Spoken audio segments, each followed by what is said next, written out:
नहमदुहु व नुसल्लिमु अला रसूलिहिल करीम अम्मा बाद। अस्सलाम वालेकुम दोस्तों, उम्मीद है सब खैर व आफियत से होंगे। आज हम बात करेंगे पूरे जिस्म के अंदर दाने निकलते हैं, दुखनदार दाने, तकलीफ़ दे दाने, ख़ारिश वाले दाने, जलन वाले दाने और सुर्खी रंग वाले दाने जो हैं ऐसे निकलते हैं। ये दरअसल सोदावी मवाद है, जो सोदा रुका हुआ है और उसको हरारत और सफरा के पैदा होने से तभी मजाजी रास्तों से इखराज नहीं पाता। जो पेशाब और पखाने के ज़रिए से सोदा का इखराज पाना होता है, अगर वो ना आए तो वो दूसरी सूरत में जिल्द पर आकर ज़ाहिर होते हैं।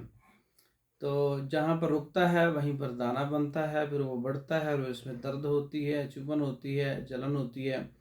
तो वहाँ ख़ारिश होती है, शदीद जलन होती है। इन दानों पर ख़ारिश करने से सुकून मिलता है। तो ख़ारिश करने से रगड़ पैदा होती है, रगड़ पैदा होने से उस जगह वो जगह जो है गर्म हो जाती है, फिर कुछ देर के बाद सुकून पैदा हो जाता है। तो ये एक आर्जी इलाज है जो हम हाथों से और अपने नाखूनों से खुजा कर करते हैं।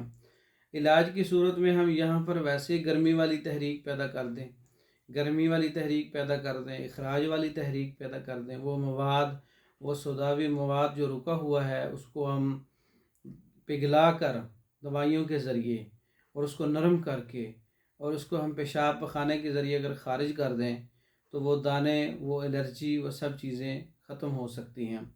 तो इलाज की सूरत में हम गुद्दी तहरीक पैदा करेंगे। गुद्दी तहरीक के अंदर गुद्दी असाबी मुरय्यन है और सोजिश के लिए अक्सीर वरम है और जिस्म के अंदर जो है रतूबात बढ़ाकर उस जगह पर जो है सुकून देने के लिए जलन, सोज़ा, साड़ को असाबी गुद्दी मुरय्यन का इस्तेमाल करेंगे।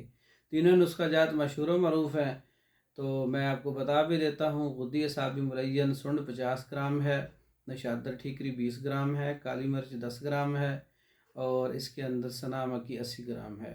इन तमाम चीज़ों को ग्राइंड करके पाउडर फार्म में लाएँ तो गुद्दी असाबी मुरय्यन है। आपकी मर्ज़ी है 1000 mg का कैप्सूल भर लें या इसकी गोलियाँ बना लें। इसके अलावा दूसरा अक्सीर वरम का नुस्खा है। जिस्म के अंदर कहीं भी वरम है, सोजिश है, दाने हैं, दफड़ है, तो ख़ारिश होती है, बहुत अच्छा नुस्खा है। सोजिश को उतारने के लिए हल्दी 50 ग्राम है, मुलट्ठी का पाउडर 50 ग्राम है, सौंफ का पाउडर 50 ग्राम है, 150 ग्राम और इसी 150 ग्राम के वज़न के बराबर रेवंद खताई 150 ग्राम है। तो इसको अच्छी तरह से आप ग्राइंड करके आप पाउडर फार्म में लाएँ और 1000 mg का कैप्सूल भरें। सुबह दोपहर शाम ये भी इसके साथ इस्तेमाल करें। इसके अलावा रतूबात की पैदाइश के लिए, खुश्की को दूर करने के लिए, गर्मी को, खुश्की और सदावी मवाद को इखराज करने के लिए तो असाबी गुद्दी मुरय्यन है। असाबी गुद्दी मुरय्यन 6 मुरय्यन का नुस्खा भी है। असाबी गुद्दी, इसका नुस्खा भी बड़ा मशहूर और मरूफ़ है, जिसके अंदर हम सुहागा बिरियाँ 70 ग्राम लेंगे, मुलट्ठी का पाउडर 70 ग्राम है, रेवंद खताई 40 ग्राम है और शीर मदार 5 ग्राम है। इन तमाम चीज़ों का पाउडर करके आपस में इसको एकजान करेंगे और 1000 mg कैप्सूल आप सुबह दोपहर शाम, तीनों कैप्सूल सुबह दोपहर शाम इस्तेमाल करें। इसके इस्तेमाल करने से जिल्द के नीचे जितना भी मवाद जमा हुआ है, खून के अंदर जितना भी मवाद रुका हुआ है, वो पेशाब पखाने के ज़रिए ख़ारिज हो जाएगा, जिल्द भी साफ़ हो जाएगी, खून भी साफ़ हो जाएगा, एलर्जी हर किस्म की दूर हो जाएगी। और ये मुकम्मल कोर्स 1 माह की पैकिंग बज़रिया डाक मंगवाने के लिए हमारा व्हाट्सअप नंबर 036316 999, इस पर रब्ता करके आप रहनुमाई भी ले सकते हैं। मेडिसन बज़रिया डाक ऑनलाइन भी मंगवा सकते हैं। नंबर आपके सामने है। मिलते हैं अगली एक और नई वीडियो में। अस्सलाम वालेकुम।